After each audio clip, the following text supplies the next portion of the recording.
കോഴിക്കോട് തൊടിയിൽ കടപ്പുറത്ത് parking Plaza നിർമ്മാണത്തിനായി സ്ഥലം ഏറ്റെടുക്കൽ പദ്ധതി നിർത്തിവെക്കണമെന്ന ആവശ്യം ശക്തമാകുന്നു. ഇത് സംബന്ധിച്ച് ജില്ലാ കളക്ടർക്ക് പരാതി നൽകി പ്രകൃതി സംരക്ഷണ സമിതി. നിർമ്മാണം മൂലമുണ്ടാകുന്ന പാരിസ്ഥിതിക പ്രശ്നങ്ങൾ ഉന്നയിച്ചുകൊണ്ടാണ് ഇവർ കളക്ടറെ സമീപിച്ചത്. സാമൂഹിക സാംസ്കാരിക ഉത്സവാഘോഷ കേന്ദ്രമാണ് തൊടിയിൽ കടപ്പുറം. കണ്ടൽക്കാടുകളാൽ സമ്പന്നമായ ഇവിടം കോസ്റ്റൽ റെഗുലേറ്ററി സോണിൽ പെടുന്നതാണ്.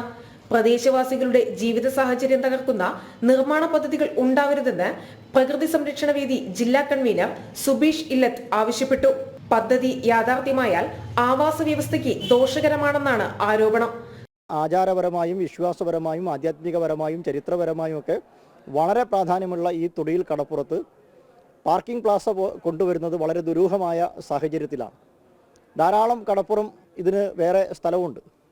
ആ സ്ഥലം തിരഞ്ഞെടുത്തുകൊണ്ട് തൊടിയിൽ കടപ്പുറത്തെ അതിൻ്റെ സ്വാഭാവികമായ തനിമ നിലനിർത്തിക്കൊണ്ട് അത് സൗന്ദര്യവൽക്കരിക്കണം എന്നുള്ളതാണ് ഹിന്ദു ഐക്യവേദിക്ക് ആവശ്യപ്പെടാനുള്ളത്. ഒരു കാരണവശാലും തൊടിയിൽ കടപ്പുറത്ത് ഇത്തരം കാര്യങ്ങൾ അനുവദിക്കുന്നതല്ല.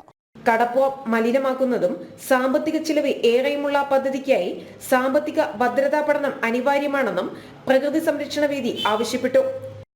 ജനം, കോഴിക്കോട്.